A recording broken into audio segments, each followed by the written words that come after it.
हरियाणा के पूर्व मुख्यमंत्री मनोहर लाल खट्टर के मीडिया समन्वयक राजीव जेटली ने कांग्रेस नेता और सांसद रणदीप सुरजेवाला को लेकर कई बार बयान दिए हैं। आपको बता दें, राजीव जेटली का मानना है कि रणदीप सुरजेवाला अपनी ही पार्टी कांग्रेस में उपेक्षित हैं, उन्हें वहां खास अहमियत नहीं मिलती है, इसलिए वे बार बार हरियाणा सरकार पर ट्वीट करके अपनी नाराजगी जाहिर करते हैं, लोगों का ध्यान अपनी ओर खींचने की कोशिश करते हैं। आज एआई का युग है। अगर आप एआई में भी जाकर के एक कंपैरिजन डालें कि पूर्व की सरकार जो मतलब हुड्डा साहब की मतलब सुरजेवाला साहब की सरकार को अगर मनोहर लाल जी की सरकार और नायब जी की सरकार के साथ कंपेयर किया जाए तो आप कैसी तुलना करेंगे। तो आप विश्वास कीजिए, मैं आपको चुनौती देता हूं, आप जाकर के देखिएगा।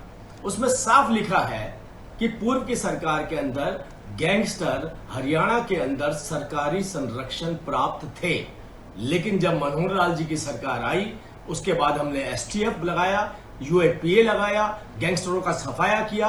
मनोहर लाल जी के बाद नायब जी ने इस कदम को आगे बढ़ाते हुए आपने खुद देखा किस तरीके से गुंडों का सफाया करना शुरू कर दिया। आज एनकाउंटर किए जा रहे हैं। तो इस बात से एक बात तो साफ हो जाती है कि सुरजेवाला साहब उस सरकार पर उंगली नहीं उठा रहे हैं, नायब सरकार पर उंगली नहीं उठा रहे हैं जिस सरकार ने अपनी शपथ से पहले नौकरी देने का वायदा पूरा किया। ये उस सरकार पर उंगली नहीं उठा रहे हैं जिस सरकार ने सभी फसलों के ऊपर एमएसपी देने का काम करके दिखाया। ये उस सरकार पर उंगली नहीं उठा रहे हैं जिस सरकार के अंदर विद्यार्थी सोचते हैं कि अब मेरा भविष्य और उज्जवल होने वाला है। ये उस सरकार पर उंगली नहीं उठा रहे हैं जिस सरकार ने हरियाणा को वो दिया जिसकी कल्पना भी नहीं की जा सकती थी। अरे एक मुस्कुराता हुआ चेहरा, जनता के बीच में रहने वाला चेहरा, एक कड़ा प्रशासक जिसने वो करके दिखाया जिसकी कल्पना हरियाणा में नहीं की जा सकती थी। हरियाणा ऐसा दौर नहीं देखना चाहता जैसा दौर उसने 2005 से लेकर के और 2014 के बीच में देखा। अगर मैं एनसीआरबी के आंकड़ों की भी बात करूं तो आप आज हुड्डा साहब ने कहा एनसीआरबी के आंकड़े, अरे भाई 2012 से लेकर 14 में तो केवल 2 सालों की बात कर रहा हूं, 12 से 15% बढ़ोतरी हुई।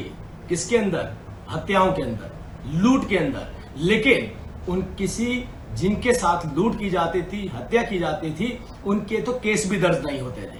हाँ, हमने कहा कि कमजोर से कमजोर आदमी भी आकर के थाने में अपनी रिपोर्ट दर्ज करवा सकता है। हम किसी भी गैंगस्टर को बख्शेंगे नहीं। जिस तरीके से इनकी सरकार के अंदर संरक्षण दिया जाता था फिरौती के लिए, संरक्षण दिया जाता था हत्याओं के लिए, और संरक्षण दिया जाता था अपने राजनीतिक सर्वाइवल के लिए, आज वो दौर जा चुका है। सुरजेवाला साहब, आपकी दुश्मनी हुड्डा साहब के साथ है। आप प्रेस वार्ता की जगह सीधा सीधा एक प्रेस नोट जारी करिए और बताइए कि किस तरीके से हरियाणा के हालात थे और कैसे हालात आज बन चुके हैं। आपकी आपसी रंजिश के चलते आप हमारी सरकार को मत उजागर कीजिए। हमारी सरकार का नाम लेना है तो हमारी पॉजिटिविटी के साथ लीजिए, हमारी विशेषताओं के साथ लीजिए। उन बच्चों से जाकर के पूछिए जिन्हें नौकरी मिली है, उन महिलाओं से जाकर के पूछिए जिनके घर पर उनके अधिकार पहुंच रहे हैं, उस व्यापारी से जाकर के पूछिए जिसे पता है कि सरकार के पास जाऊंगा, अगर मुझे कोई किसी तरीके की धमकी मिलती है तो अगले दिन उस व्यक्ति का एनकाउंटर किया जाएगा।